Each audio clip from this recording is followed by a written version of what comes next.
남은 짬밥이나 처먹을 것이지. 어디 줄을 서서 먹으려고 해? 한낮의 군 부대 식당, 모두가 보는 앞에서 갓 부임한 신임 사단장의 식판이 바닥에 내동댕이 쳐집니다. 오만한 대대장의 이 말 한마디가 어떻게 자신의 군 생활에 종지부를 찍고 썩어있던 군 조직을 뿌리부터 뒤흔드는 개혁의 시작이 되었을까요? 여러분, 오늘도 평안한 하루 보내고 계신가요?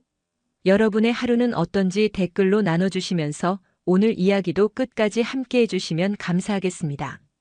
영상 시청 후 구독과 좋아요도 잊지 말고 꼭 부탁드립니다.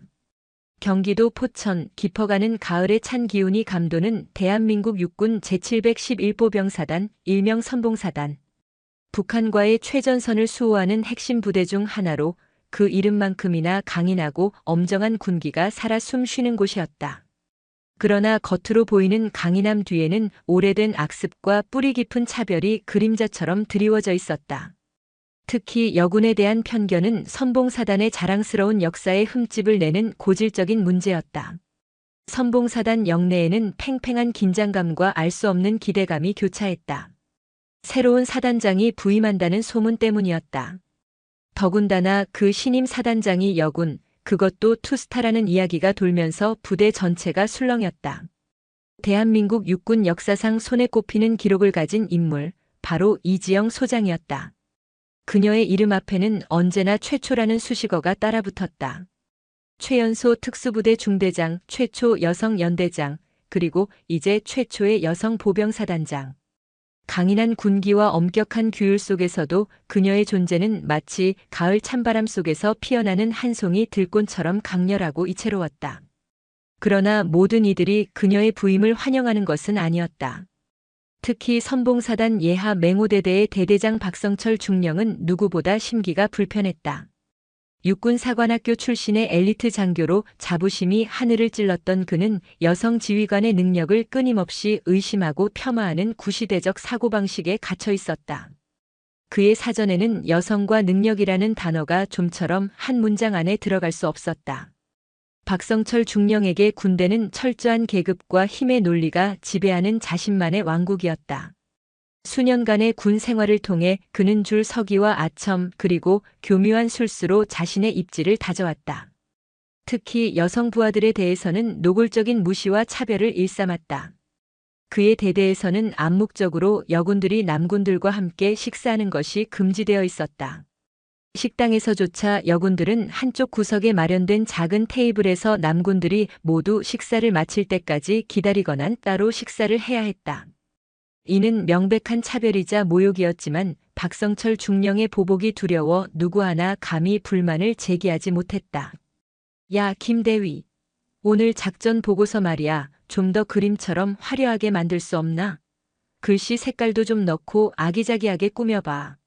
여군들은 이런 건 잘하잖아, 안 그래?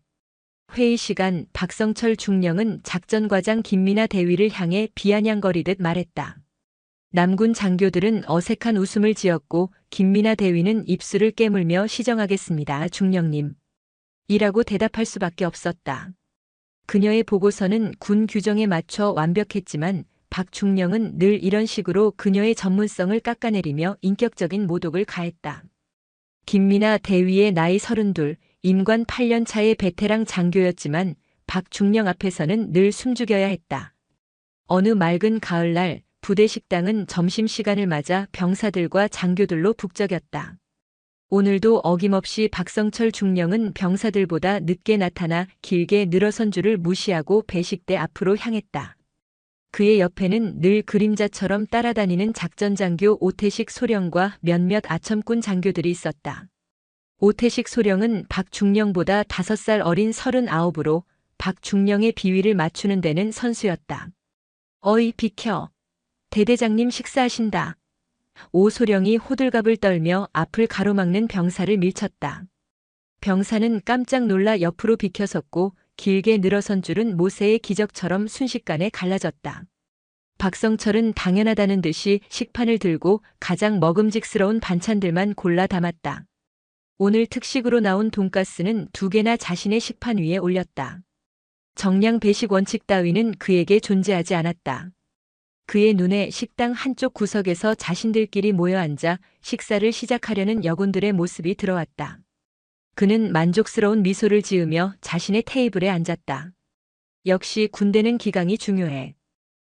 그러고 말고. 남군들이 먼저 든든하게 먹어야 전투력도 생기는 법이지. 안 그런가, 오소령? 지당하신 말씀입니다, 중령님. 중령님의 지휘 방침 덕분에 우리 대대가 이 지역 최강 전투력을 유지하는 것 아니겠습니까? 오소령의 노골적인 아첨에 박성철의 어깨가 으쓱 올라갔다. 그때였다. 배식대 앞에 처음 보는 얼굴의 여군 한 명이 나타났다. 단정한 전투복 차림이었지만 계급장 없는 그녀의 모습은 마치 일반 병사와 같았다. 그녀는 다른 여군들처럼 구석으로 가지 않고 남군들 사이에 자연스럽게 줄을 섰다. 그 모습을 본 박성철의 미간이 좁혀졌다. 그는 숟가락을 내려놓고 턱짓으로 그녀를 가리켰다. 오소령, 저기 저 여군은 어느 부대 소속인데 저렇게 규칙도 없이 행동하나? 처음 보는 얼굴인데? 예. 잠시만 확인해 보겠습니다. 오소령이 자리에서 일어나 그녀에게 다가가려던 순간 박성철이 손을 들어 그를 제지했다. 됐어. 내가 직접 나서지. 그는 의자에서 일어나 거들먹거리는 걸음으로 그녀에게 다가갔다. 그의 등장에 주변의 공기는 순식간에 얼어붙었다. 줄을 서 있던 병사들은 모두 숨을 죽인 채 무슨 일이 벌어질지 지켜보고 있었다. 계급장 없이 서 있던 여군은 바로 이지영 소장이었다. 신임 사단장 부임을 앞두고 그녀는 예고 없이 부대를 방문하여 현장의 실태를 파악하고 있었다. 특히 여군들에 대한 차별과 부조리에 대한 소문이 끊이지 않았던 터라 직접 눈으로 확인하고자 했던 것이다. 식당의 기이한 풍경은 그녀의 상식으로는 도저히 이해할 수 없는 것이었다. 왜 여군이라는 이유로 따로 식사를 해야 하는가? 똑같이 훈련받고 똑같이 나라를 지키는 군인인데 식사 순서가 정해져 있다는 것은 또 무슨 말인가? 그녀는 부당함에 침묵하는 대신 정면으로 마주하기로 결심했다. 박성철은 그녀의 바로 뒤에 서서 헛기침을 몇 번 했다.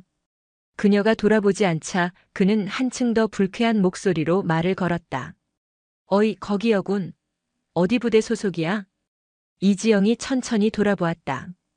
그녀의 눈은 조금의 동요도 없이 차분했다. 사단장 직속 특수임무팀 소속 이지영입니다. 그녀는 자신의 진짜 계급을 숨긴 채 짧게 대답했다. 사단장 직속? 그래. 새로 왔나 보군. 여기 규칙을 잘 모르는 모양인데 여군들은 저쪽에서 따로 식사하는 게 우리 부대 전통이야. 그리고 남군들 배식이 우선이고. 어서 줄에서 나와. 그의 목소리에는 명령과 경멸이 뒤섞여 있었다. 주변의 모든 시선이 두 사람에게 쏠렸다. 몇몇 여군들은 안타까운 표정으로 그녀를 바라보았다. 저러다 큰일 날 텐데 하는 걱정이 얼굴에 역력했다. 하지만 이지영은 물러서지 않았다.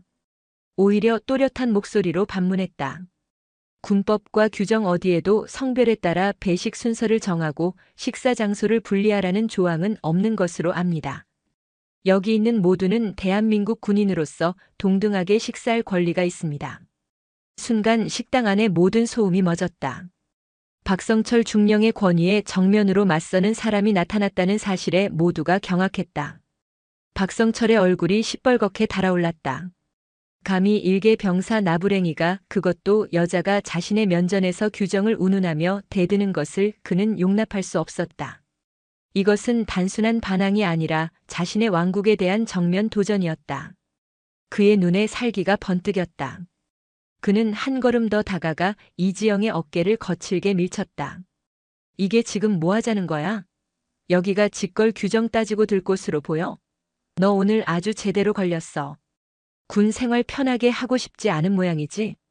그의 폭력적인 행동에도 이지영은 균형을 잃지 않고 굳건히 서 있었다. 그녀의 눈빛은 흔들림 없이 그를 향해 있었다. 그 모습이 박성철의 분노에 기름을 부었다. 그는 이성을 잃고 폭주하기 시작했다. 이 건방진 여군을 모두가 보는 앞에서 철저하게 짓밟아 다시는 누구도 자신에게 도전할 엄두조차 내지 못하게 만들어야 한다. 박성철의 입에서 인간이라면 차마 뱉을 수 없는 저열한 욕설이 터져나왔다. 넌 뭐하는 년이냐? 여기가 내 안방인 줄 알아? 남자들 밥 먹고 남은 찌꺼기나 처먹을 것이지 어디서 감히 줄을 서.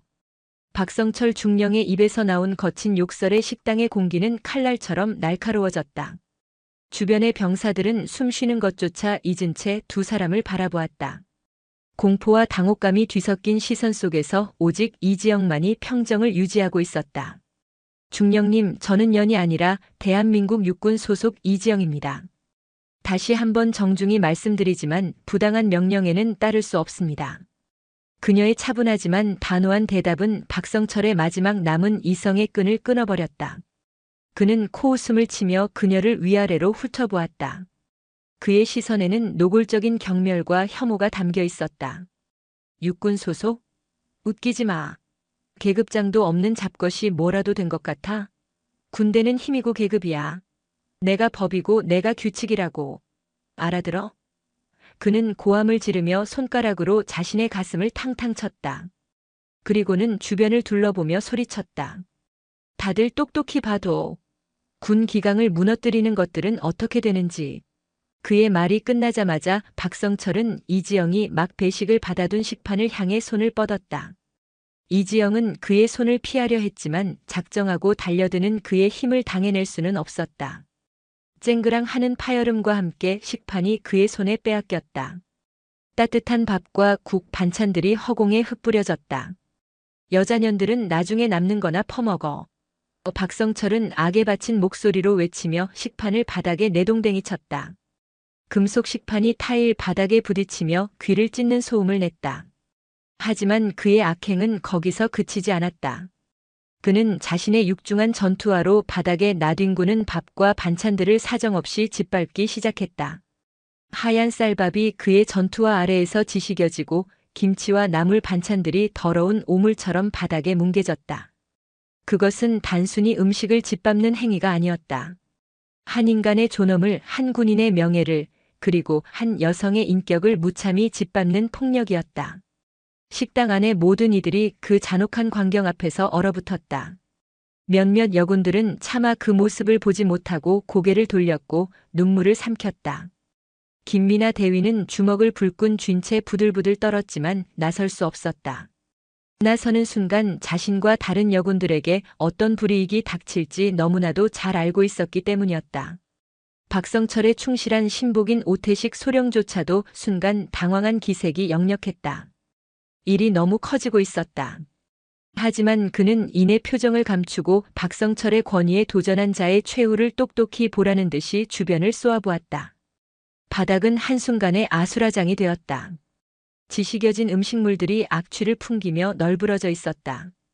광기를 멈춘 박성철은 거친 숨을 몰아쉬며 엉망이 된 바닥과 그 앞에 선 이지영을 번갈아 보았다. 그는 자신이 완벽한 승리를 거두었다고 생각했다.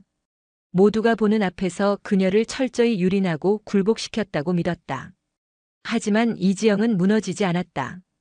그녀는 울지도 소리치지도 절망하지도 않았다.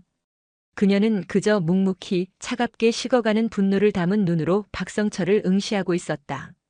그녀의 허리는 꼿꼿했고 표정에는 굴욕이 아닌 결연한 의지가 서려 있었다. 그녀는 천천히 허리를 굽혔다. 그리고는 바닥에 떨어진 숟가락을 집어들었다. 박성철은 그녀가 마침내 무릎을 꿇고 자신의 잘못을 빌 것이라고 예상했다. 그러나 그녀의 행동은 그의 예상을 완전히 빗나갔다. 이지영은 숟가락으로 박성철의 전투화에 지시겨지지 않은 밥알 하나를 조심스럽게 떠냈다. 그리고는 천천히 일어나 그 밥알을 박성철의 눈앞에 들어보였다. 중령님. 그녀의 목소리는 작았지만 식당 안의 모든 사람들의 귀에 똑똑히 박혔다. 이 밥알은 우리 국민들의 피와 땀입니다. 우리가 지켜야 할 이 나라 그 자체입니다. 중령님은 방금 이 나라와 국민을 전투화로 짓밟으신 겁니다. 그녀는 말을 이었다. 그 목소리는 얼음장처럼 차가웠지만 그 안에는 용광로처럼 뜨거운 무언가가 들끓고 있었다. 또한 중령님은 지금 제 인격과 명예뿐만 아니라 이 자리에 있는 모든 전우들의 명예를 더럽혔습니다. 대한민국 선봉사단의 이름에 먹칠을 했습니다. 그녀는 잠시 말을 멈추고 숨막히는 정적 속에서 박성철의 눈을 똑바로 꿰뚫어 보았다. 오늘 이 짓밟힌 밥알 하나하나의 무게를, 그리고 이 순간을 제가 중령님의 남은 군 생활 내내 뼈저리게 느끼게 해드리겠습니다. 그것은 협박이 아니었다. 선언이었다. 한치의 물러섬도 없는 강철 같은 의지가 담긴 선포였다. 박성철은 순간 할 말을 잃었다. 그녀의 당당한 태도와 시퍼런 기세에 저도 모르게 압도당했다. 일개 병사라고는 믿을 수 없는 위압감이었다. 하지만 그는 애써 태어난 척 비웃음을 흘렸다. 내까짓게 뭘 어쩌겠다고. 두고 봐. 내 군 생활이 어떻게 되는지. 내일 당장 이 부대에서 쫓겨날 줄 알아. 그는 마지막 경고를 남기고 씩씩거리며 자신의 테이블로 돌아갔다. 하지만 어째서인지 밥맛이 싹 가신 기분이었다. 방금 전의 통쾌함은 온데간데 없고 불길한 예감이 뱀처럼 등줄기를 타고 올랐다. 그는 애써 그 불길함을 떨쳐내려 했지만 자신을 향한 이지영의 그 서늘한 눈빛이 뇌리에서 떠나지 않았다.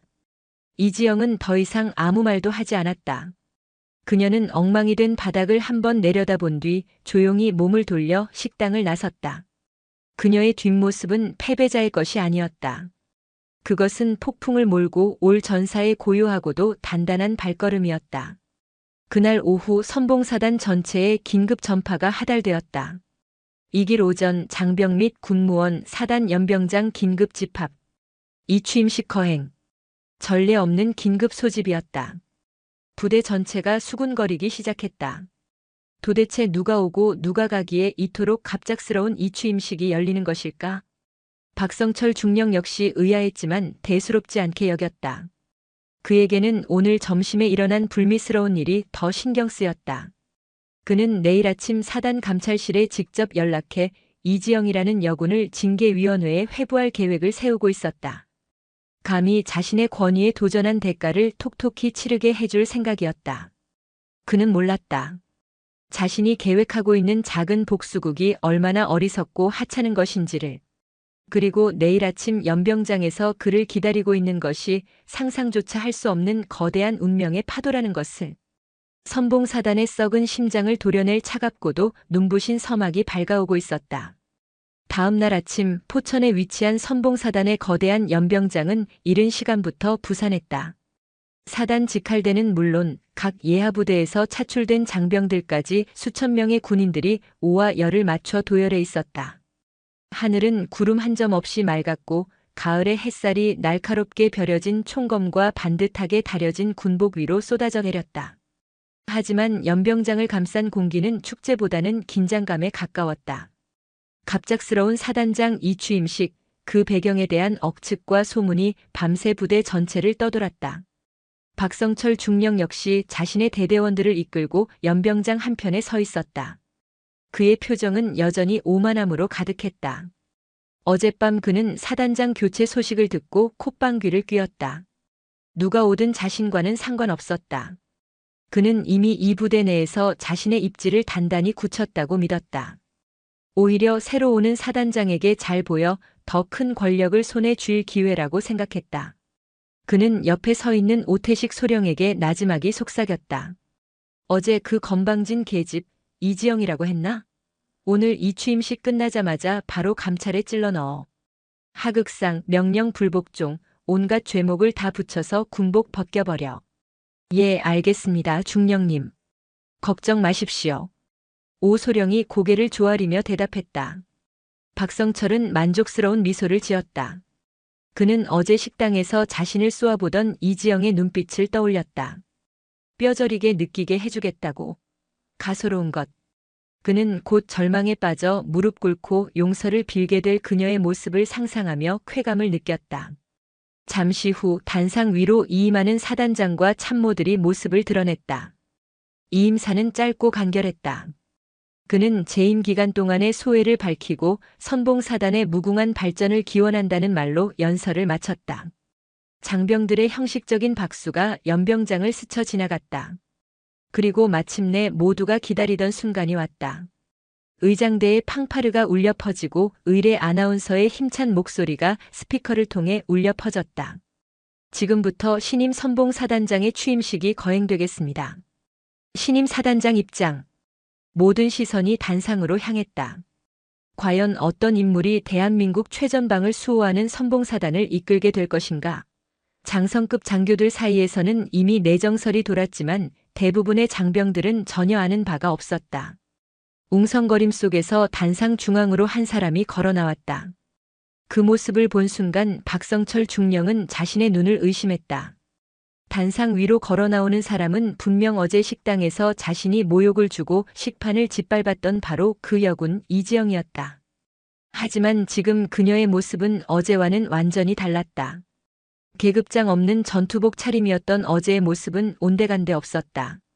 각 잡힌 정복 어깨 위에는 밤하늘의 북극성처럼 빛나는 두 개의 별 소장 계급장이 선명하게 달려 있었다. 그녀의 가슴에는 온갖 훈장들이 번쩍이고 있었고 검은 베레모 아래의 눈빛은 연병장의 수천 장병들을 압도할 만큼 깊고 강렬했다. 박성철의 입이 떡 벌어졌다. 뇌가 정지한 듯 아무런 생각도 할 수 없었다. 잘못 본 것이라고 말도 안 되는 환각이라고. 스스로를 부정했지만 단상 위에서 그를 차갑게 내려다보는 저 눈빛은 틀림없이 어제의 그 눈빛이었다. 의례 아나운서의 목소리가 그의 혼란스러운 머릿속에 망치처럼 내리꽂혔다. 신임 선봉사단장 이지영 소장님께 대하여 전체 경례, 충성. 수천 명의 장병들이 일사불란하게 거수 경례를 외쳤다. 박성철 역시 본능적으로 손을 들어 올렸지만 그의 팔은 천근만근처럼 무거웠고 손끝은 사시나무처럼 떨리고 있었다. 그의 낯빛은 종이장처럼 하얗게 질려 있었다. 식은땀이 등줄기를 타고 흘러내렸고 심장이 발밑으로 곤두박질 치는 것 같았다. 소장, 사단장. 그 단어들이 그의 머릿속에서 섬광처럼 터져나왔다. 자신이 어제 무슨 짓을 했는지, 누구에게 그런 끔찍한 모욕을 주었는지가 비수처럼 날아와 심장을 꿰뚫었다. 그는 대한민국 육군 소장, 야전부대를 지휘하는 최고 위급 장성 중 한 명이자 자신의 목숨줄을 쥐고 있는 직속 상관의 얼굴에 대고 넌 뭐하는 년이냐고 욕설을 퍼붓고 그녀의 식판을 발로 짓밟은 것이었다. 그의 옆에 서 있던 오태식 소령 역시 경악을 금치 못했다. 그의 얼굴은 잿빛으로 변해 있었다. 그는 어제 박성철의 악행을 방관하고 동조했다. 이제 그 대가를 치를 시간이 온 것이다. 단상에 선 이지영 사단장은 연병장을 천천히 둘러보았다. 그녀의 시선은 한 사람 한 사람을 꿰뚫는 듯 날카로웠다. 그리고 마침내 그녀의 시선이 맹호대대가 도열한 대열 박성철 중령이 서 있는 곳에 멈췄다. 둘의 눈이 허공에서 마주쳤다. 이지영의 눈에는 어떠한 감정도 담겨 있지 않았다. 그저 깊고 서늘한 심연만이 존재할 뿐이었다. 하지만 박성철에게 그 눈빛은 사형 선고와도 같았다. 그는 공포에 질려 저도 모르게 시선을 피했다. 이지영 사단장은 마이크 앞에 섰다. 그녀의 목소리는 카랑카랑하면서도 강한 힘을 담고 있었다. 자랑스러운 선봉사단 장병 그리고 군무원 여러분. 오늘부로 대한민국 선봉사단장의 중책을 맡게 된 소장 이지영입니다. 간단한 소개에 이어 그녀의 본격적인 취임사가 시작되었다. 그것은 틀에 박힌 의례적인 연설이 아니었다. 선봉사단의 심장을 향해 던지는 날카로운 질문이자 거대한 개혁의 시작을 알리는 선전포고였다. 우리 선봉사단은 호랑이처럼 용맹하게, 백두산처럼 굳건하게라는 정신으로 국가에 헌신해 온 대한민국 최정예 부대입니다. 그러나 언제부터인가 우리의 자랑스러운 전통이 낡은 악습으로 변질되고 강인한 정신력이 삐뚤어진 권위주의로 대체되기 시작했습니다. 그녀의 말 한마디 한마디가 박성철의 가슴을 후볐다. 전우의 등을 믿고 목숨을 맡겨야 할 이 신성한 조직에 계급이 무기이고 폭력이 지위가 되는 문화가 자리 잡고 있습니다. 똑같이 국가에 충성을 맹세한 전우를 성별이 다르다는 이유로 차별하고 식판을 함께 나눌 자격조차 박탈하는 행위가 전통이라는 이름으로 묵인되고 있습니다. 연병장이 술렁이기 시작했다. 특히 여군들의 눈빛이 흔들렸다. 그들이 그동안 겪어왔던 서러움과 부당함을 새로운 사단장이 정확히 꿰뚫어 보고 있었다. 나는 오늘 이 자리에서 분명히 선언합니다. 선봉사단 내에 존재하는 모든 부조리와 악습을 뿌리 뽑겠습니다. 권위는 계급장에서 나오는 것이 아니라 부하들의 신뢰와 존경으로부터 나온다는 것을 증명해 보이겠습니다. 실력과 인품이 존중받고 성별이나 출신에 따른 어떠한 차별도 용납되지 않는 진정한 전우회로 하나 되는 선봉사단을 만들겠습니다. 그녀는 연설을 잠시 멈추고 다시 한번 박성철 중령이 있는 쪽을 응시했다. 이번에는 피하지 않았다. 아니, 피할 수 없었다. 그녀의 시선이 그를 붙들고 놓아주지 않았다. 어제 저는 이 부대의 한 식당에서 대한민국 군인으로서 그리고 한 인간으로서 감당하기 힘든 모욕을 겪었습니다. 저의 식판을 짓밟은 그 전투와는 단순히 저 개인의 명예를 짓밟은 것이 아니라 우리 선봉사단 모두의 명예, 나아가 국민이 군에게 부여한 신성한 책무를 짓밟은 것입니다. 그 오만하고 부패한 전투와의 주인을 저는 결코 용서하지 않을 것입니다. 법과 규정에 따라 엄중하게 그 책임을 묻고 썩은 부위를 도려내어 다시는 이런 일이 반복되지 않도록 만들 것입니다. 이것이 나의 첫 번째 명령이자 여러분을 향한 나의 약속입니다. 이지영 사단장의 선언이 연병장 전체의 우레와 같이 울려 퍼졌다. 박성철 중령은 그 자리에 못 박힌 듯 서서 온몸에 피가 빠져나가는 듯한 극심한 현기증을 느꼈다. 그의 왕국은 산산조각이 났다. 그의 오만함은 처절한 대가를 치르게 될 것이었다. 새로운 시대가 시작되었다. 부패한 권력에 맞서 진정한 리더십이 무엇인지를 보여줄 강철의 여인 이지영 사단장의 시대가. 그녀의 등장은 선봉사단에 불어닥칠 거대한 변화의 신호탄이자 절망에 빠져있던 수많은 이들에게 한 줄기 빛과 같은 희망이었다. 폭풍은 이제 막 시작되고 있었다. 이지영 소장의 취임식이 끝난 후 선봉사단은 거대한 폭풍의 눈 한가운데로 들어간 듯한 팽팽한 긴장감에 휩싸였다. 장병들은 새로운 사단장의 파격적인 취임사에 대해 수군거렸고 특히 박성철 중령과 그를 따르던 이들은 좌불안석이었다. 그들에게 이지영의 등장은 단순한 지휘관 교체가 아니라 자신들의 안락했던 왕국에 떨어진 핵폭탄과도 같았다. 폭풍의 서막은 취임식 바로 다음 날 새벽 6시에 열린 첫 번째 전군 지휘관 회의에서 열렸다. 사단 대회의실에는 사단장을 중심으로 각 연대장과 참모, 직할대 지휘관들이 서열에 맞춰 도열해 있었다. 박성철 중령은 대대장급으로서는 이례적으로 회의에 소집되었다. 참석 대상 맹호대대장 박성철 중령이라고 적힌 공문을 받았을 때 그는 이것이 공개적인 처형을 위한 소환장임을 직감했다. 그는 밤새 한숨도 자지 못했다. 얼굴은 헬쑥했고 입술은 바짝 말라 있었다. 회의실에 들어서는 순간 그는 모든 시선이 자신에게 쏠리는 듯한 착각에 빠져 등줄기가 서늘해졌다. 이지영 사단장은 정시에 회의실에 들어섰다. 그녀의 등장에 모두가 기립하여 경례를 붙였다. 충성. 우렁찬 구호가 회의실을 가득 메웠다. 그녀는 가볍게 목례로 답하고는 곧장 회의를 주재했다. 그녀의 책상 위에는 노트북 한 대가 전부였다. 이전 사단장들이 늘 앞에 쌓아두던 두꺼운 보고서, 뭉치 따위는 보이지 않았다. 모두 자리에 앉도록. 그녀의 낮지만 힘있는 목소리에 모두가 자리에 앉았다. 회의실 안에는 침묵만이 흘렀다. 이지영은 잠시 회의실을 둘러본 뒤 정면의 스크린을 향해 리모컨을 눌렀다. 스크린에 나타난 것은 어제 점심 식당에서 짓밟혔던 식판의 사진이었다. 엉망으로 지식여진 밥과 반찬들이 선명하게 보였다. 박성철의 심장이 쿵 하고 내려앉았다. 그는 숨을 쉴 수 없었다. 이 사진이 무엇을 의미하는지 여기 있는 지휘관들은 모두 알 것이라 믿는다. 이지영의 목소리는 얼음처럼 차가웠다. 이것은 단순히 밥을 엎은 사진이 아니다. 이것은 우리 선봉사단 내부의 골마 터진 환부를 가장 명징하게 보여주는 증거다. 썩어빠진 권위주의, 전우를 향한 기만, 국민에 대한 배신이다. 그녀는 자리에서 일어나 회의 테이블을 천천히 돌기 시작했다. 그녀의 전투화가 대리석 바닥에 부딪히는 소리가 유난히 크게 울렸다. 나는 오늘 3가지를 지시하겠다. 이것은 권고나 협조 요청이 아니다. 나의 첫 번째 명령이다. 즉각 시행하고 위반 시에는 지휘 고하를 막론하고 군법에 따라 엄중히 처벌할 것이다. 그녀는 박성철의 바로 뒤에 섰다. 박성철은 등 뒤에서 느껴지는 서늘한 기운에 온몸의 털이 곤두서는 것 같았다.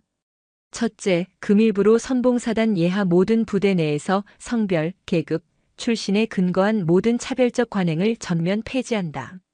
특히 식당에서의 배식 순서 및 좌석 구분과 같은 비상식적인 악습은 당장 이 시간부로 금지한다. 모든 장병은 동등한 전우이며 동등한 대우를 받을 권리가 있다. 각 지휘관은 이 명령이 일선 병사들에게까지 완벽하게 전파되고 지켜지는지 직접 감독하고 매일 저녁 나에게 직접 결과를 보고하도록.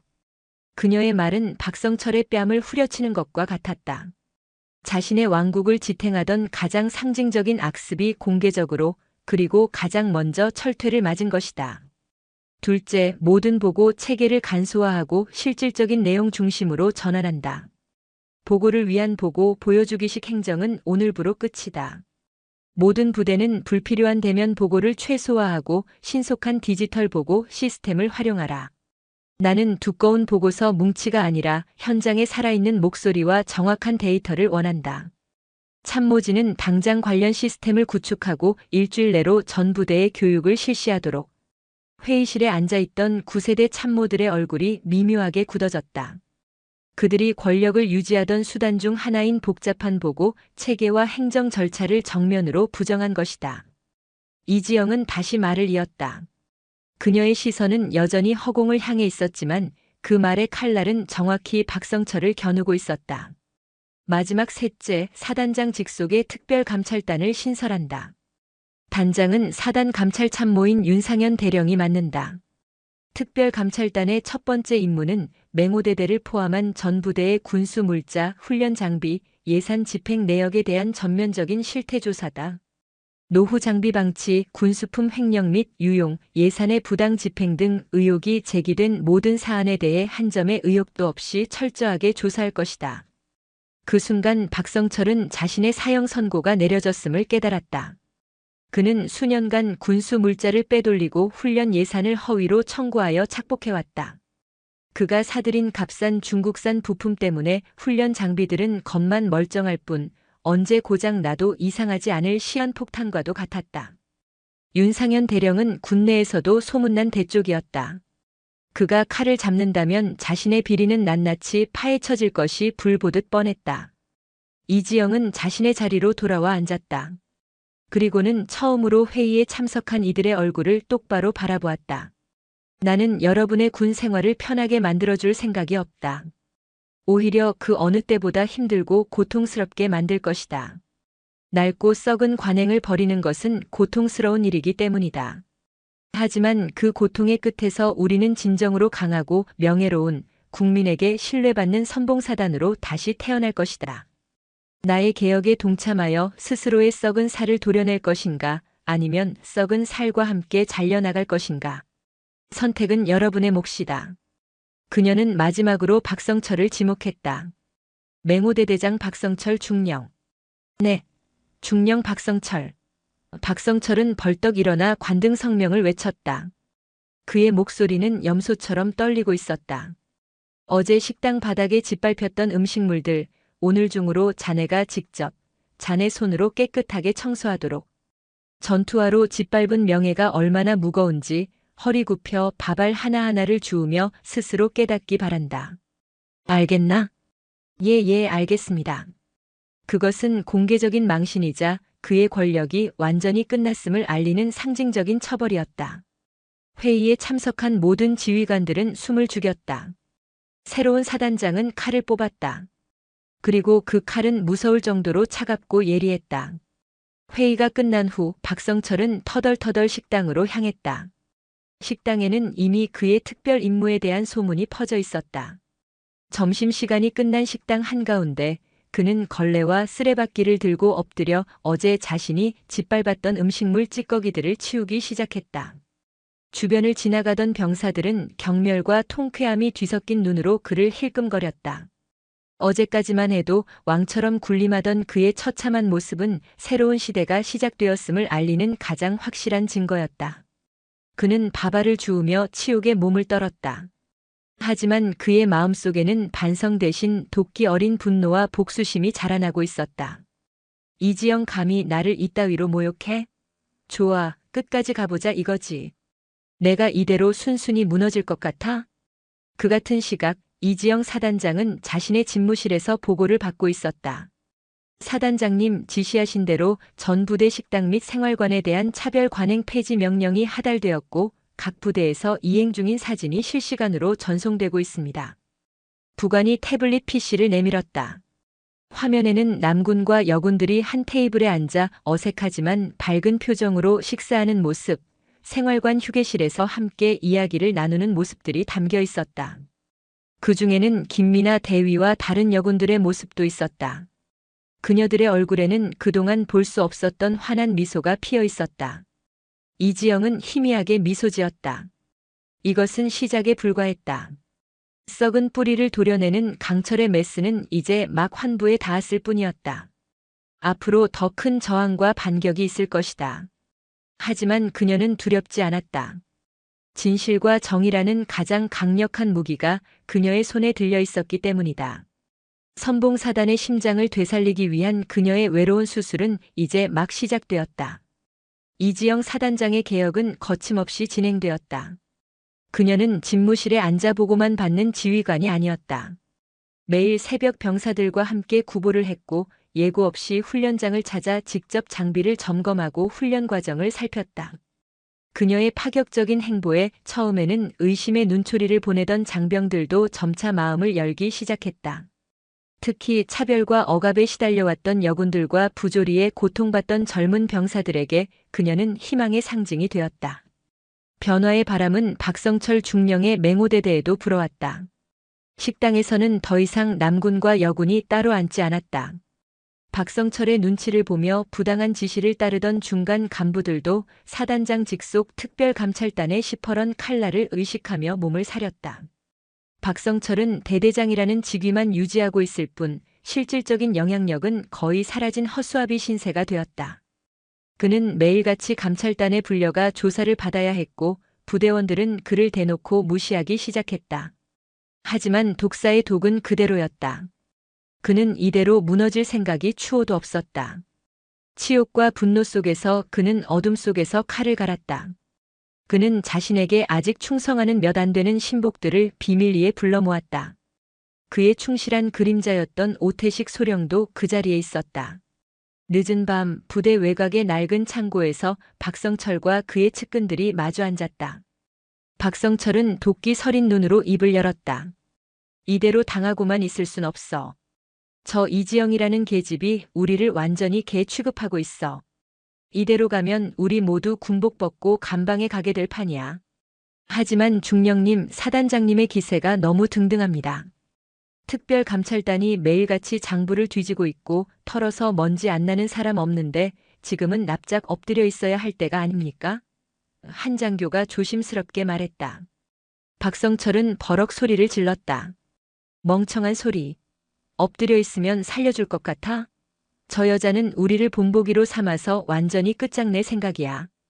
공격이 최선의 방어야. 우리가 먼저 선수를 쳐야 해. 그의 눈이 번뜩였다. 그는 준비해온 계획을 털어놓았다. 다음 주에 대규모 통합 화력 훈련이 예정되어 있다. 사단장이 직접 참관하는 훈련이지. 자신의 개혁 성과를 대대적으로 홍보할 기회로 삼으려는 속셈이 뻔해. 바로 그 훈련에서 사고를 만드는 거야. 사고요? 설마 인명사고라도? 오태식 소령의 얼굴이 하얗게 질렸다. 사람의 목숨을 담보로 한 계획은 그의 마지막 남은 양심을 건드렸다. 죽일 필요까지는 없지. 하지만 저 여자의 안전 최우선 원칙이 얼마나 허술하고 무능한지를 보여줄 정도의 사고는 필요해. 훈련을 엉망으로 만들고 그 책임을 이지영에게 뒤집어 씌우는 거다. 여군 사단장의 무리한 개혁이 부른 참사라는 여론이 형성되면 국방부도 저 여자를 가만두지 못할걸. 박성철의 계획은 치밀하고 악랄했다. 그는 자신이 그동안 군수품을 빼돌리며 비축해둔 불량통신 장비 부품을 사용하기로 했다. 최신 장비로 교체되는 과정에서 빼돌린 구형 장비의 핵심 칩셋이었다. 특정 주파수 대역에서 과부하가 걸리면 일시적으로 통신망 전체를 마비시키는 치명적인 결함을 가진 부품이었다. 통합 화력 훈련처럼 수많은 부대가 복잡한 통신망을 동시에 사용하는 환경에서는 그야말로 시한폭탄과 같았다. 이번 훈련에서 가장 중요한 역할을 맡은 포병여단의 자주포 통제 차량 통신 장비에 이걸 심는 거다. 사격 재원을 실시간으로 주고받는 와중에 통신이 두절되면 어떻게 될까? 포탄이 어디로 날아갈지 아무도 모르게 되는 거지. 물론 실제 사격 전에 통제가 복구될 수 있도록 손을 써둘 거다. 하지만 그 몇 분간의 아비 규환만으로도 이지영의 리더십은 땅에 떨어질 거야. 지휘관의 무능은 곧 부대의 전멸이니까. 그의 입가에 비열한 미소가 걸렸다. 오태식 소령은 온몸에 소름이 돋는 것을 느꼈다. 그것은 단순히 훈련을 망치는 수준이 아니었다. 자칫 잘못하면 아군 포탄이 아군 진지에 떨어지는 참사로 이어질 수 있는 반역 행위에 가까운 범죄였다. 중령님, 너무 위험합니다. 만에 하나라도 잘못되면. 시끄러워. 박성철이 오소령의 멱살을 잡았다. 너 지금 나한테 반기 드는 거야? 너도 내 배를 탄 이상 공범이야. 내가 무너지면 너도 끝장이라고. 내가 시키는 대로 해. 넌 야간 정비 책임자니까 정비 일지를 조작하고 불량 부품을 바꿔치기 하는 건 식은 죽 먹기잖아. 이건 우리 모두의 목숨이 걸린 일이야. 알아들어? 박성철의 협박에 오태식은 저항할 수 없었다. 그는 가족이 있었다. 여기서 박성철의 눈밖에 나면 자신의 군 생활은 물론 가족의 생계까지 위협받을 수 있었다. 그는 고개를 떨구며 힘없이 대답했다. 알겠습니다. 그날 이후 오태식 소령은 지옥 같은 시간을 보냈다.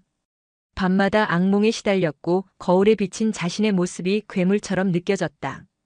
그는 박성철의 지시대로 야음을 틈타 포병부대 정비고에 잠입했다. 미리 매수해둔 정비 담당 부사관의 도움으로 그는 자주포 통제 차량의 통신 장비를 열고 핵심 칩셋을 박성철이 건넨 불량 부품으로 교체했다. 그리고 정비 일지에는 이상 없음이라고 기록했다. 그의 손은 죄책감으로 떨렸지만 멈출 수 없었다. 한편 이지영 사단장은 다가올 훈련 준비에 여념이 없었다.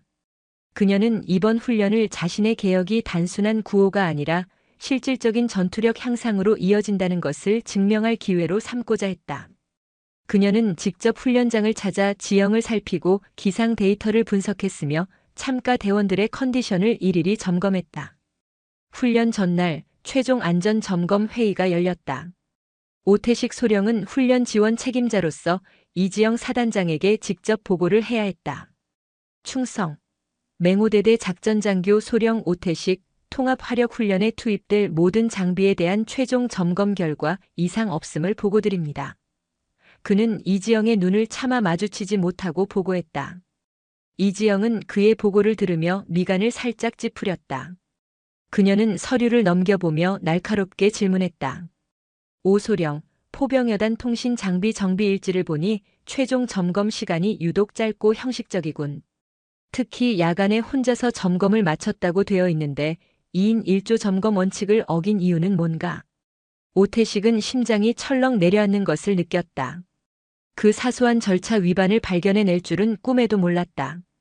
그는 애써 태어난 척 둘러댔다.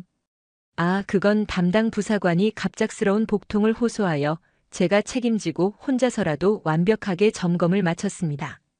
안전에는 전혀 문제가 없습니다. 제가 직접 3번이나 확인했습니다. 그런가? 알겠다. 이지영은 더 이상 묻지 않았다. 하지만 그녀의 눈에는 의심의 빛이 스쳐 지나갔다. 무언가 석연치 않은 구석이 있었다. 오랜 야전 경험이 그녀에게 위험 신호를 보내고 있었다. 회의가 끝난 후 이지영은 자신의 부관을 조용히 불렀다. 오늘 밤 아무도 모르게 훈련에 투입될 포병여단 통제 차량 전체를 재점검해. 특히 통신 장비는 부품 하나하나까지 전부 분해해서 다시 확인해 보도록. 무언가 이상한 낌새가 느껴져. 그녀의 직감은 틀린 적이 없었다. 어둠 속에서 꿈틀거리는 음모의 냄새를 그녀는 놓치지 않았다. 훈련 시작까지 남은 시간은 불과 몇 시간. 보이지 않는 적의 반격에 맞서 그녀의 보이지 않는 반격 또한 시작되고 있었다. 운명의 밤이 다가오고 있었다. 통합 화력 훈련 당일. 새벽의 어둠이 채 가시지 않은 경기도 포천의 승진 훈련장. 묵직한 엔진 소리와 장병들의 움직임으로 분주했다. 짙은 위장 크림을 바른 특전 대원들이 목표 지점으로 은밀히 침투했고 육중한 전차들이 포신을 번뜩이며 진지를 구축했다. 그 중심에는 10여 대의 자주포가 마치 거대한 강철 괴물처럼 도열해 있었다. 박성철 중령은 지상통제소 한쪽에서 초조하게 상황을 지켜보고 있었다. 그의 계획은 완벽했다. 이제 곧 훈련이 시작될 것이고 이지영 사단장이 직접 사격 명령을 내리는 순간 통신망은 마비될 것이다. 혼란과 공포 그리고 그 모든 책임은 이지영에게 돌아갈 터였다. 그의 입가에 희미한 미소가 떠올랐다. 바로 그때 통제소의 문이 열리고 이지영 사단장이 들어섰다. 그녀는 평소와 다름없이 침착하고 위험 있는 모습이었다. 그녀는 박성철에게는 눈길도 주지 않고 작전 현황판으로 다가가 기상 상태와 표적 정보 등을 최종적으로 확인했다. 사단장님, 모든 준비가 완료되었습니다. 5분 후 훈련 개시를 허가해 주십시오. 작전 통제관이 보고했다. 이지영은 고개를 끄덕였다. 좋다. 훈련을 시작한다. 알파 표적 효력사 준비. 그녀의 명령이 떨어지자 통제소는 팽팽한 긴장감에 휩싸였다. 자주포의 포신들이 일제히 하늘을 향해 기동했고 사격 재원을 수신하기 시작했다. 알파 표적 좌표 전송 완료. 1포부터 10포까지 사격 준비 완료. 모든 것이 순조로웠다. 박성철은 마른 침을 삼켰다. 바로 지금이었다. 전포대 사격. 이지영의 단호한 명령과 함께 자주포들이 지축을 울리는 괴음을 내뿜으며 불을 뿜었다. 수십 발의 포탄이 포물선을 그리며 어두운 새벽 하늘을 갈랐다. 명중. 잠시 후 표적지에 설치된 카메라가 거대한 폭발과 함께 산산조각 나는 목표물을 비췄다. 통제소 안에서 환호성이 터져나왔다. 박성철의 얼굴은 굳어졌다. 어떻게 된 거지? 왜 통신마비가 일어나지 않는 거야? 그 순간 이지영이 그의 옆으로 다가와 나지막이 속삭였다. 그녀의 목소리는 얼음처럼 차가웠다. 자네가 찾던 그림은 이게 아닐 텐데, 박중령.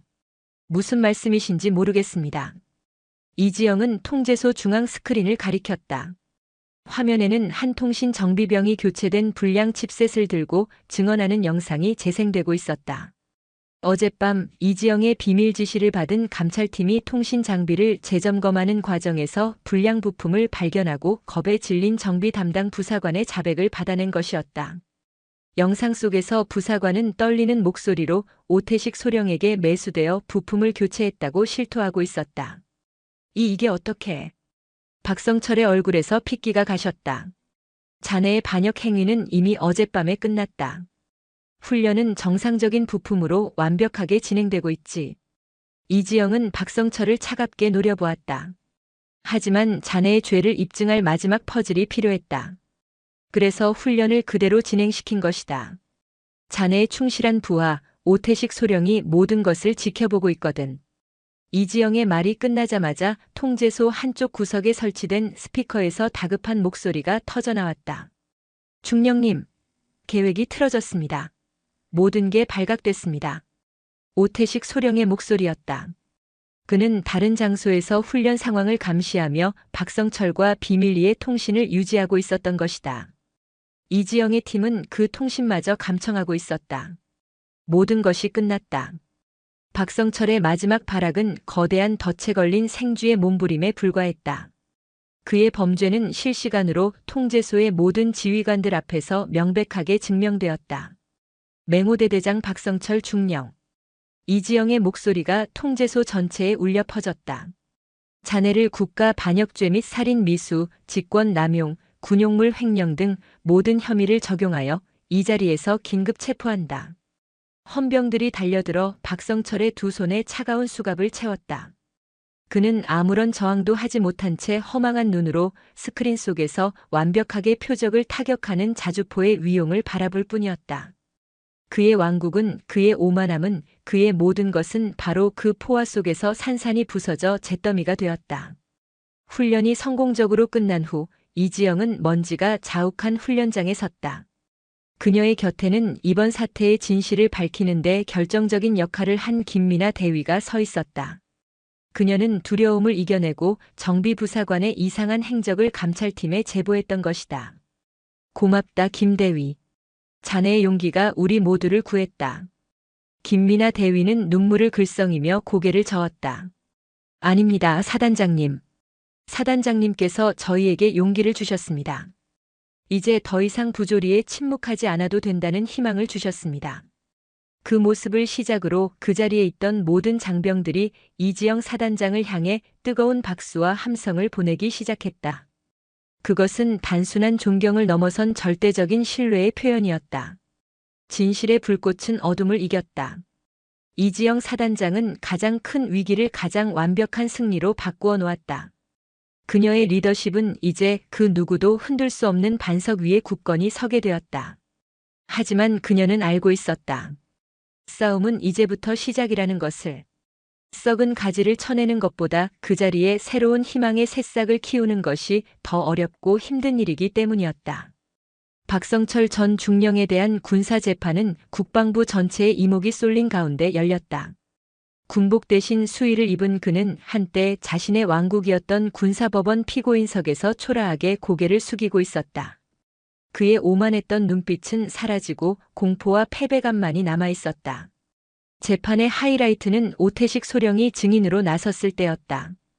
가명을 약속받았지만 그의 목소리에는 거래의 가벼움이 아닌 진심 어린 참회의 무게가 실려 있었다.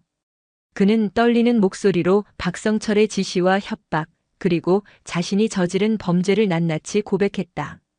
그의 증언에 이어 그동안 박성철의 위세에 눌려 말하지 못했던 피해자들이 줄지어 증언대에 섰다. 부당하게 인사불이익을 받았던 장교, 상습적인 폭언에 시달렸던 부사관, 성희롱의 상처를 안고 전역해야 했던 여군까지. 그들의 용기 있는 목소리는 박성철이라는 독버섯이 얼마나 오랫동안 조직을 병들게 했는지를 명백히 증명했다. 마지막 증인은 김미나 대위였다. 그녀는 담담하지만 힘있는 목소리로 만약 사단장의 조치가 없었다면 자신과 동료들이 어떤 끔찍한 위험에 처했을지를 증언했다. 그녀의 증언은 단순한 피해 사실 진술이 아니었다. 그것은 한 사람의 비뚤어진 욕망이 국가 안보의 최전선에 있는 선봉사단 전체를 어떻게 위협했는지에 대한 고발이었다. 재판부는 박성철에게 이적죄, 초병상해, 직권남용, 군용물 횡령, 부하 폭행 등 적용 가능한 거의 모든 중범죄 혐의를 인정했다. 피고 박성철 전 선봉사단 중령에게 징역 30년을 선고한다. 또한 대한민국 군인의 명예를 실추시킨 죄를 물어 모든 훈장을 박탈하고 불명예 전역과 함께 군인 연금 수급 자격을 영구히 박탈한다. 땅.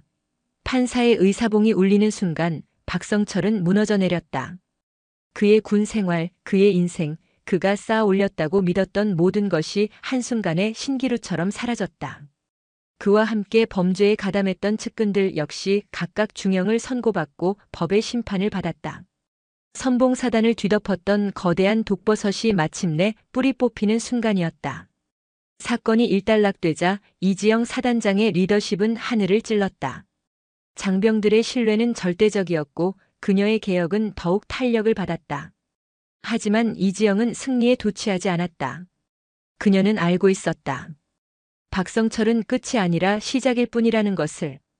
독버섯은 뽑혔지만 그 버섯이 자라났던 축축하고 그늘진 땅, 즉 부패의 토양은 그대로 남아 있었다. 그녀는 박성철의 재판 과정에서 확보한 군수비리 자료를 토대로 자체 조사를 심화시켜 나갔다. 그리고 곧 거대한 빙산의 일각을 발견했다.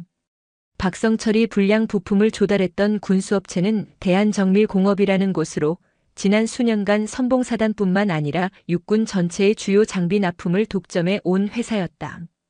그리고 그 회사의 고문 명단에는 퇴역한 육군 고위 장성들의 이름이 즐비했다. 돈의 흐름을 추적하자 그 끝은 국방부와 방위사업청의 전현직 고위 관료들에게까지 이어져 있었다. 이것은 단순히 한 부대의 비리가 아니었다. 군 전체를 좀먹는 거대한 부패의 카르텔이었다. 박성철은 그 카르텔의 하수인에 불과했다. 어느 날 저녁 이지영은 자신의 집무실에서 징계가 확정된 오태식 소령을 만났다. 그는 특조위 수사에 적극 협력한 점이 참작되어 불명예 전역 대신 강등 후 정직 처분을 받았다. 죄송합니다, 사단장님. 그리고 감사합니다. 오태식은 깊이 고개를 숙였다. 이지영은 따뜻한 눈으로 그를 바라보았다. 오소령. 사람은 누구나 실수를 할 수 있네. 중요한 것은 그 실수에 주저앉는 것이 아니라 그것을 딛고 다시 일어서는 거야. 자네에게는 아직 군인으로서 그리고 한 인간으로서 명예를 회복할 시간이 남아있어. 그 기회를 헛되이 보내지 말게.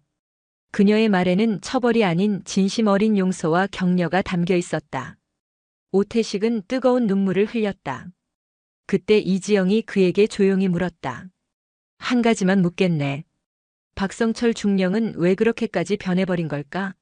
내가 알기로 그는 육사 시절 누구보다 촉망받던 인재였고 초임 장교 때는 부하들을 아끼는 정의로운 지휘관이었다고 들었는데.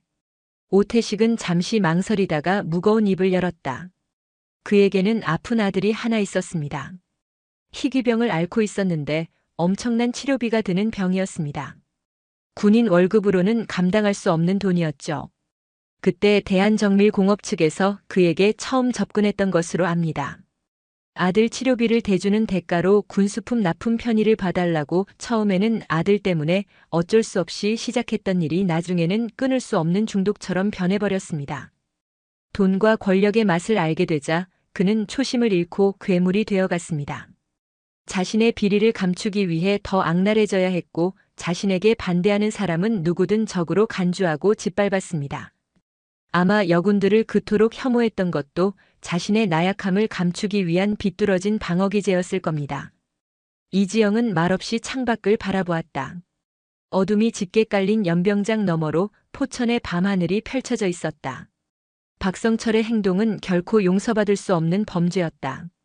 하지만 그의 시작이 아들을 살리고자 했던 한 아버지의 절박함이었다는 사실은 그녀의 마음에 무거운 돌덩이를 올려놓았다. 악은 과연 태어나는 것일까 아니면 만들어지는 것일까? 그녀는 이제 거대한 부패 카르텔이라는 진짜 적과 맞서 싸워야 했다. 하지만 동시에 한 인간을 괴물로 만든 이 시스템 자체에 대한 근본적인 질문을 던져야 했다. 그녀의 싸움은 이제 단순히 썩은 부위를 도려내는 외과 수술을 넘어 병든 조직의 체질 자체를 바꾸는 고되고 긴 여정이 될 것임을 직감했다. 창밖의 별들은 말이 없었지만 마치 그녀가 가야 할 길이 멀고 험난하다고 속삭이는 듯 했다. 박성철이라는 거대한 독버섯은 뽑혔지만 이지영은 그가 자라났던 부패의 토양 자체가 얼마나 깊고 광활한지를 깨닫고 있었다. 대한정밀공업과 군 수뇌부의 유착관계. 그것은 단순히 한두 명의 비리가 아니었다. 수십 년간 군이라는 거대한 조직의 혈관을 타고 흐르며 기생해 온 암적인 존재, 거대한 카르텔이었다. 그녀는 이제 단순한 사단장이 아니었다. 보이지 않는 적과 싸워야 하는 외로운 전사였다. 이지영은 공식적인 채널을 통한 수사는 불가능하다고 판단했다. 카르텔의 뿌리는 국방부 감찰실은 물론 군 검찰과 군사안보지원 사령부까지 뻗어 있을지 몰랐다. 섣불리 움직였다가는 뱀을 잡으려다 온 산을 불태우는 격이 될 수 있었다. 그녀는 극비리에 자신만의 팀을 꾸렸다. 사단장님께 대한 충성을 맹세합니다. 강직한 성품의 감찰참모 윤상현 대령. 박성철 사건을 통해 절대적인 신뢰를 확인한 그는 이지영의 비밀팀에 합류한 첫 번째 인물이었다. 그리고 박성철 사건의 공로를 인정받아 소령으로 특별 진급한 김민아가 그 핵심이었다. 그녀의 눈에는 더 이상 두려움이 아닌 불의를 뿌리 뽑겠다는 굳은 의지가 담겨 있었다. 여기에 사단 정보처와 헌병대의 젊고 정의감 넘치는 장교 몇몇이 비밀리에 합류했다. 그들의 전쟁은 한밤중 사단장 집무실에 불이 꺼진 뒤에야 시작되었다. 이게 지난 10년간 대한정밀공업이 우리 군에 납품한 주요 장비 목록입니다. 윤상현 대령이 수백 페이지에 달하는 자료를 테이블 위에 펼쳐놓았다. 이상한 점은 대부분의 계약이 경쟁 입찰이 아닌 수의 계약으로 이루어졌다는 겁니다. 그리고 계약이 체결될 때마다 관련자들의 가족 명의로 된 차명 계좌에 거액의 돈이 입금된 정황이 포착되었습니다. 김민아 소령이 위성 사진과 지도를 비교하며 말을 이었다.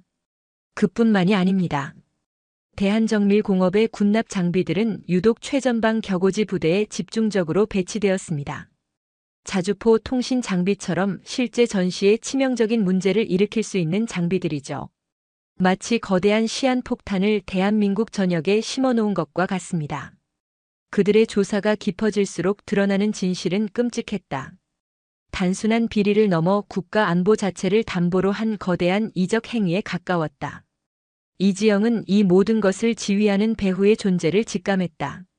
박성철 같은 중간 관리자가 아닌 이 거대한 악의 피라미드 정점에 앉아 있는 인물. 그녀의 의심은 곧 국내 최대 파벌의 수장이자 합동참모본부의 실세로 불리는 최태진 대장을 향하고 있었다. 그는 겉으로는 강직한 군인의 표본처럼 행동했지만 대한정밀공업의 가장 든든한 뒷배라는 것은 국내에서 공공연한 비밀이었다.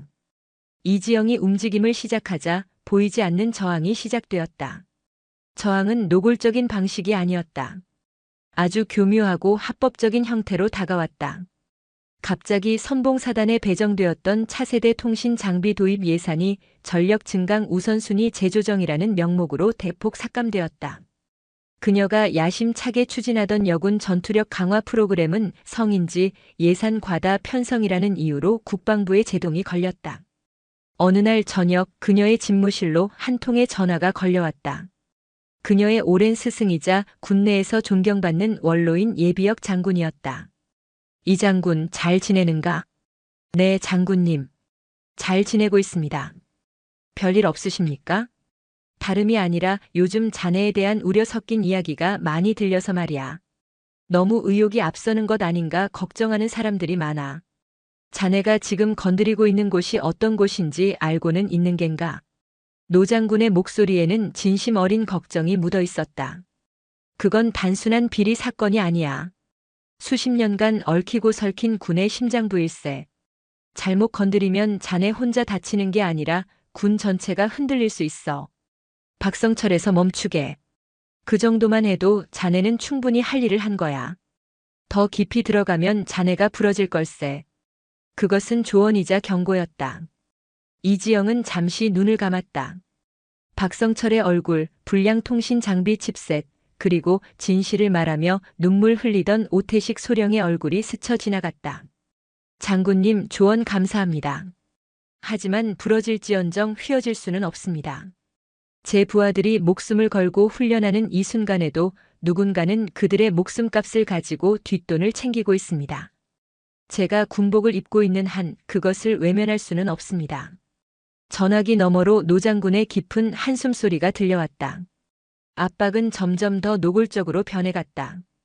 보수적인 군사 전문지에는 지나친 개혁 드라이브, 선봉사단 전투력 약화 우려와 같은 익명의 비판 기사가 실리기 시작했다.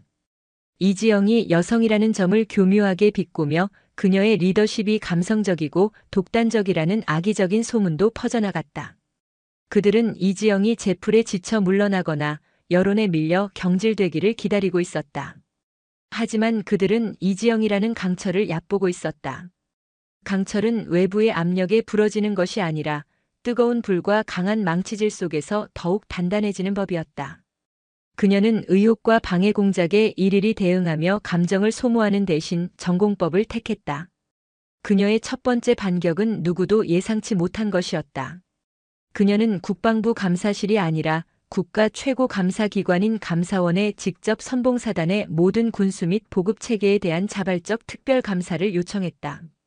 군 지휘관이 스스로 자신의 조직을 감사해달라고 요청하는 것은 전례 없는 일이었다. 이 소식에 국방부는 발칵 뒤집혔다. 최태진 대장 측은 당혹감을 감추지 못했다. 이지영의 예산을 삭감하고 사업을 방해했던 명분이 투명성 부족과 효율성 저하였는데 그녀가 아예 국가기관을 끌어들여 조직 전체를 투명하게 공개하겠다고 나서니 더 이상 공격할 명분이 사라진 것이다. 감사원 감사를 막는 것은 곧 우리는 비리가 있으니 감사를 받을 수 없다고 자백하는 꼴이었다. 그들은 울며 겨자 먹기로 감사원 특별감사를 받아들일 수밖에 없었다. 이지영은 적의 창을 역이용하여 자신의 방패를 만든 셈이었다. 보이지 않는 전쟁의 서막은 이렇게 올랐다. 한쪽에서는 거대한 권력과 자본으로 무장한 부패 카르텔이 교묘한 압박을 가해왔고 다른 한쪽에서는 진실과 정의라는 칼한 자루를 든 외로운 사단장이 자신의 모든 것을 걸고 맞서고 있었다. 승패를 가늠할 수 없는 이 고독한 싸움에서 이지영은 한치도 물러설 생각이 없었다. 감사원 감사라는 역공에 당황한 부패 카르텔은 이지영을 제거하기 위한 더욱 악랄하고 직접적인 방법을 모색하기 시작했다. 그 중심에는 합참의 최태진 대장이 있었다. 그는 이지영의 존재 자체가 자신들이 수십 년간 쌓아올린 부패의 성을 무너뜨릴 수 있는 가장 큰 위협이라고 판단했다. 그는 그녀를 합법적으로 그러나 영원히 무대에서 퇴장시킬 치명적인 덫을 놓기로 결심했다. 어느 날 합참으로부터 선봉사단의 1급 기밀 작전 명령이 하달되었다. 작전명 새벽의 여우. 북한군 최전방 부대의 이상 동향을 파악하기 위해 DMZ 내적 지피에 침투하여 핵심 정보를 탈취하라는 내용이었다. 군사분계선을 넘나드는 극도로 위험하고 민감한 작전이었다. 합참은 이 작전의 지휘를 이례적으로 사단장인 이지영에게 직접 맡겼다. 작전 브리핑을 받는 이지영의 얼굴은 굳어 있었다. 정보의 출처는 어디인가? 합참 정보본부 직속 해외정보팀입니다. 신뢰도는 최상급으로 판단됩니다. 합참에서 파견된 작전 장교가 기계적으로 대답했다. 하지만 이지영의 오랜 경험과 직감은 그 보고서 너머에 숨겨진 불길한 기운을 감지하고 있었다. 정보는 지나치게 완벽했고 작전 목표는 너무나도 명확했다. 마치 잘 짜인 각본처럼. 그녀는 이것이 자신을 겨냥한 덫일 수 있다는 의심을 떨칠 수 없었다. 이 위험한 작전이 실패할 경우 그 책임은 고스란히 현장 지휘관인 그녀에게 돌아올 것이다. 정전협정을 위반한 무모한 작전을 강행하여 남북관계를 파탄 직전으로 몰고 간 독단적인 여장군이라는 오명을 쓰고 군복을 벗게 될 것이 뻔했다. 그렇다고 합참의 공식 명령을 거부하는 것은 명백한 항명이었다. 진퇴양난의 위기였다. 그날 밤 이지영은 비밀팀을 소집했다. 그녀의 표정은 그 어느 때보다 비장했다. 이것은 함정일 가능성이 높다. 하지만 명령을 거부할 수는 없어. 그렇다면 우리가 판을 새로 짜야 한다. 그녀는 두 개의 작전을 동시에 진행하기로 결심했다. 첫 번째는 합참의 명령대로 움직이는 표면 작전. 그리고 두 번째는 그 작전의 진실을 파헤치기 위한 그림자 작전이었다. 김소령. 이지영이 김민아를 불렀다. 네, 사단장님. 자네에게 가장 위험한 임무를 맡겨야겠다. 사단 최정예 특임대 5명을 이끌고 공식 침투조보다 12시간 먼저 목표 지점으로 잠입한다. 자네의 임무는 정보 탈취가 아니다. 이 작전 자체가 진실인지 아니면 함정인지 밝혀내는 것이다. 만약 함정이라면 그 증거를 확보해야 한다. 생사를 넘나드는 위험한 임무였다. 김민아는 조금의 망설임도 없이 대답했다. 명령 받들겠습니다, 사단장님. 그녀와 이지영 사이에는 이미 지휘관과 부하를 넘어선 깊은 신뢰와 유대가 형성되어 있었다. 며칠 후 칠흑 같은 어둠이 깔린 DMZ 남방한계선. 김민아 소령과 4명의 대원들은 소리 없이 철책을 통과했다. 죽음의 땅이라 불리는 비무장지대.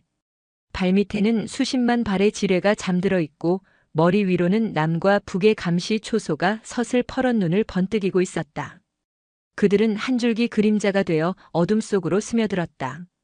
그 같은 시각 이지영은 선봉사단 지휘통제실에서 표면 작전을 지휘하고 있었다. 합참과 연결된 통신망을 통해 그녀의 모든 지휘 과정은 실시간으로 보고되고 있었다. 서울 용산의 합참 벙커 최태진 대장은 자신의 사무실에서 만족스러운 미소를 지으며 이 상황을 지켜보고 있었다. 그가 제공한 정보는 처음부터 거짓이었다. 목표 지피는 이미 수개월 전 폐쇄된 곳이었고 그곳에는 북한군 대신 다른 함정이 기다리고 있었다. 이지영의 부대원들이 목표 지점에 도착하는 순간 그들 머리 위로 정체불명의 포탄이 떨어질 예정이었다. 물론 그 포탄은 북한군의 기습 도발로 위장될 것이었다. 살아남는 자가 없어야 완벽한 시나리오였다. 어둠 속을 헤치던 김민아의 팀은 마침내 목표 지피에 근접했다. 그런데 이상했다. 최첨단 감시 장비 어디에도 인간의 생체 신호가 잡히지 않았다. 예상했던 삼엄한 경계 태세는커녕 죽음과 같은 정적만이 감돌았다. 뭔가 이상합니다. 너무 조용합니다. 부팀장이 속삭였다. 김미나는 수신호를 보냈다. 접근 확인. 그녀는 대원 2명과 함께 고양이처럼 소리 없이 지피 내부로 잠입했다. 내부는 텅 비어 있었다. 먼지가 뽀얗게 쌓인 통신 장비와 낡은 침상들. 버려진 지 오래된 것이 분명했다. 그때였다. 소령님, 이쪽입니다. 한 대원이 지피 뒤편의 작은 창고를 가리쳤다. 창고 안에서 희미한 빛이 새어나오고 있었다. 김미나는 조심스럽게 문을 열었다. 그리고 그 안의 광경을 보는 순간 온몸의 피가 차갑게 식는 것을 느꼈다. 창고 안에는 최첨단 원격 조종 장비와 함께 낯선 군복을 입은 괴한 2명이 쓰러져 있었다. 이미 숨이 끊어진 상태였다. 그리고 그들 옆에는 대한민국 육군에서만 사용하는 최신형 원격 조종 박격포 한 문이 설치되어 있었다. 박격포의 포구는 정확히 내일 새벽 이지영의 표면 작전팀이 도착할 예상 지점을 향하고 있었다. 모든 것이 조작된 함정이었다. 누군가 이지영의 부대를 이곳으로 유인한 뒤 박격포를 원격으로 발사해 몰살시키고 그 죄를 북한군에게 뒤집어 씌울 계획이었던 것이다. 괴한들은 이 계획을 실행하기 위해 고용된 용병들이었지만 계획이 새어나갈 것을 우려한 윗선에 의해 제거된 것으로 보였다. 이럴 수가. 김미나는 할 말을 잃었다. 이것은 단순한 함정을 넘어 아군을 고의로 살해하려는 명백한 반역 행위였다. 그녀는 급히 증거를 수집하기 시작했다. 용병들의 신원을 파악할 수 있는 소지품, 원격 조종 장비의 로그 기록, 그리고 박격포에 남겨진 지문까지. 모든 증거는 이 끔찍한 음모의 배후를 가리키고 있었다. 그 순간 움직이지 마. 어둠 속에서 수십 개의 총구가 그들을 향했다.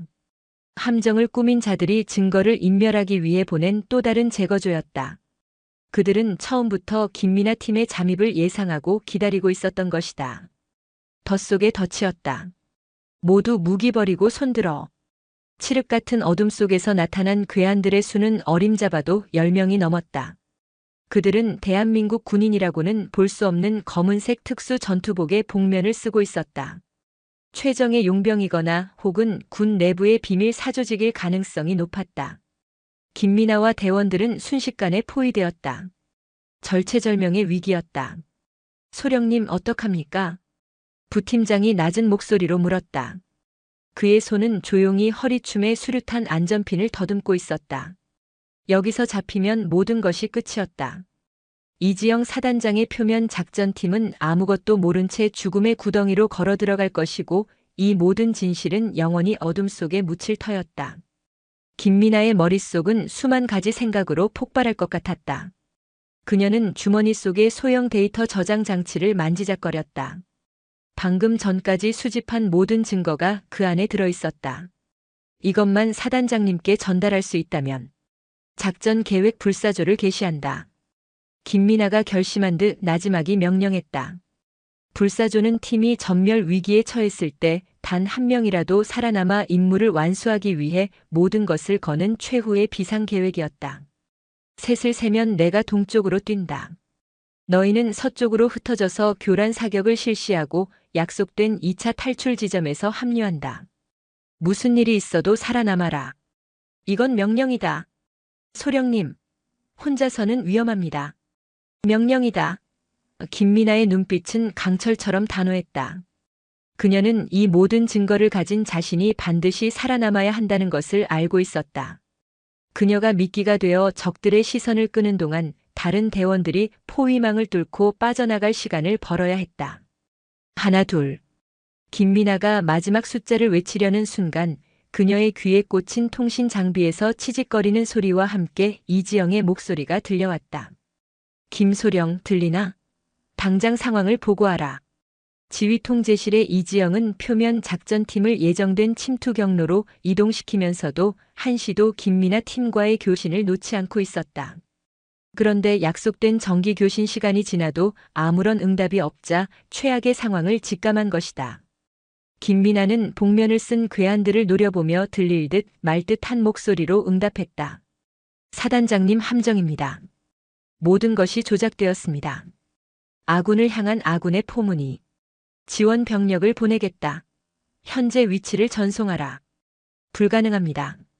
적의 규모가 너무 큽니다. 그리고 시간이 없습니다. 표면 작전팀의 진입까지 앞으로 30분. 지금 당장 작전을 중지시켜야 합니다. 그때 김미나의 통신을 눈치챈 괴한들의 리더가 소리쳤다. 전염부터 처리해. 셋. 김미나는 고함을 지르며 몸을 날렸다. 동시에 그녀의 대원들이 일제히 괴한들을 향해 불을 뿜었다. 칠흑 같던 DMZ의 정적을 깨고 섬광과 굉음이 밤하늘을 갈랐다. 지휘 통제실의 모든 이들이 숨을 죽였다. 통신기를 통해 들려오는 총성은 그야말로 아비규환이었다. 이지영은 입술을 깨물었다. 그녀의 손끝은 차갑게 식어 있었다. 지금 당장 표면 작전을 중지시키고 싶었지만 합참의 최태진 대장이 눈을 번뜩이며 통신망을 통해 모든 상황을 감시하고 있었다. 확실한 증거 없이 작전을 중단시키는 순간 그녀는 모든 책임을 지고 항명죄로 군사재판에 회부될 것이다. 이 장군, 현 시간부로 작전 통제권을 합참으로 이관할 것을 요청한다. 현장 상황이 매우 불안정해 보이는군. 최태진 대장의 차가운 목소리가 스피커를 통해 울려 퍼졌다. 작전 실패의 책임을 온전히 이지영에게 떠넘기기 위한 수순이었다. 이지영은 이를 악물었다. 작전 통제권은 현장 지휘관에게 있습니다. 작전은 계획대로 진행됩니다. 그녀는 시간을 벌어야 했다. 김미나가 결정적인 증거를 보내줄 것이라고 그녀는 끝까지 믿고 있었다. 피비린내 나는 총격전 속에서 김미나는 필사적으로 달렸다. 폐를 찢는 고통과 귓가를 스치는 총알의 파공음. 그녀의 팔과 다리에 이미 몇 군데 부상을 입었지만 멈출 수 없었다. 그녀는 데이터 저장 장치를 손에 꽉 쥔 채 소형 비상통신 장비를 꺼내 들었다. 이 장비는 단 한 번 짧은 데이터를 위성으로 전송할 수 있는 마지막 카드였다. 제발 제발. 그녀가 데이터 전송 버튼을 누르려는 순간 등 뒤에서 끔찍한 충격과 함께 몸이 허공으로 솟구쳤다. 괴한이 쏜 총알이 정확히 그녀의 등을 관통한 것이다. 피를 쏟아내며 바닥에 쓰러진 그녀의 눈앞이 흐려졌다. 멀리서 대원들의 절규와 괴한들의 발소리가 다가왔다. 의식이 희미해져가는 와중에도 그녀의 손가락은 사력을 다해 움직였다. 그리고 마침내 힘겹게 데이터 전송 버튼을 눌렀다. 삐 하는 짧은 신호음과 함께 그녀의 손에서 통신 장치가 떨어져 나갔다. 그 같은 시각 선봉사단 지휘통제실의 대형 스크린에 작은 창 하나가 깜빡였다. 비상 데이터 수신 완료. 이지영의 눈이 번쩍였다. 지금 즉시 데이터 분석해. 데이터가 스크린에 펼쳐지는 순간 통제실 안의 모든 장교들은 경악을 금치 못했다. 텅 빈 지피 내부 사진, 제거된 용병들의 모습, 아군을 향하고 있는 원격 조종 박격포, 그리고 이 모든 것을 조작한 자들의 신원이 담긴 로그 기록까지. 모든 진실이 담겨 있었다. 이지영은 자리에서 벌떡 일어났다. 그녀는 최태진 대장이 듣고 있는 합참 통신망을 향해 불호령을 내렸다. 현 시간부로 작전명 새벽의 여우를 전면 중지한다. 표면 작전팀은 즉시 현재 위치에서 이탈, 안전지대로 복귀하라. 헌병대와 정보처는 지금 즉시 합참 작전 장교를 반역죄 혐의로 체포하라. 그리고 이 모든 상황을 대통령 직속 위기관리센터에 보고한다. 반복한다. 이것은 북한의 도발이 아닌 대한민국 국군 내부의 반란이다. 그녀의 목소리에는 한치의 흔들림도 없었다. 돌아올 수 없는 강을 건넌 것은 함정을 팠던 최태진 대장과 부패 카르텔이었다. 이지영은 김미나가 목숨과 맞바꾼 진실의 칼을 들고 거대한 악의 심장을 향해 마지막 돌격을 시작하고 있었다. 이지영 사단장의 마지막 보고는 지휘 통제실을 넘어 대한민국군 전체를 뒤흔드는 거대한 뇌관이 되었다. 이것은 국군 내부의 반란이다. 그 선언과 함께 합참과의 공식 통신망은 일시적으로 두절되었다. 그녀가 직접 가동시킨 비상직통 라인을 통해 김미나 소령이 목숨을 걸고 보낸 모든 증거 데이터가 청와대 국가위기관리센터 서버로 실시간 전송되고 있었다. 지휘통제실 안의 공기는 얼음처럼 얼어붙었다. 합참에서 파견된 작전 장교는 사색이 된 얼굴로 이지영을 바라보았다. 사단장님, 지금 무슨... 자네는 이 모든 사실을 알고 있었나? 이지영의 차가운 시선이 그를 꿰뚫었다. 작전 장교는 파르르 떨리는 입술로 아무 말도 하지 못했다. 그의 침묵은 긍정이었다. 헌병대는 저자를 당장 체포해 이 반역 행위의 연결고리를 하나도 남김없이 밝혀내야 한다. 같은 시각 서울 용산의 합참 벙커. 최태진 대장은 자신의 집무실에서 보고를 받으며 이 말을 짚었다. 모든 것이 끝났음을 직감했다. 이지영이 단순히 작전을 중단시킨 것이 아니었다. 군 내부의 보고 라인을 완전히 무시하고 국가원수에게 직접 보고를 올린 것이다. 이는 쿠데타에 준하는 상황에서 지휘관에게 허락된 최후의 수단이었다. 그녀는 이 상황을 명백한 반란으로 규정하고 시스템 자체를 뒤흔드는 정면 돌파를 감행한 것이다. 그가 설치한 덫은 오히려 자신의 목을 겨누는 단두대가 되어 돌아왔다. 몇 분 지나지 않아 대통령의 직접 명령을 받은 국가정보원과 군사안보지원사령부의 합동수사팀이 합참 벙커의 문을 박차고 들어왔다. 대한민국 군 역사상 유례없는 현역 대장에 대한 긴급 체포 작전이 시작되었다. 하지만 이지영의 시선은 이미 다른 곳을 향하고 있었다. 김미나 소령과 대원들의 생존 여부를 확인한다. 사단 의무대 헬기는 즉시 현장으로 출동하고 수색 구조팀은 내 직접 지휘하에 구조작전을 개시한다. 그녀의 최우선 순위는 거학의 척결이 아니었다. 자신을 믿고 죽음의 땅으로 뛰어든 부하들의 생명이었다.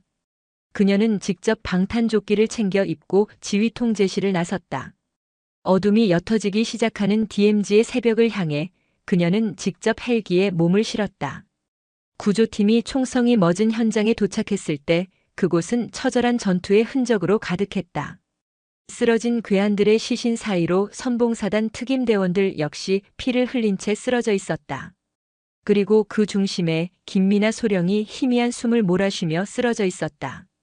그녀는 여러 발의 총상을 입었지만 마지막 순간까지 데이터 저장 장치를 품에 꼭 껴안고 있었다. 김소령.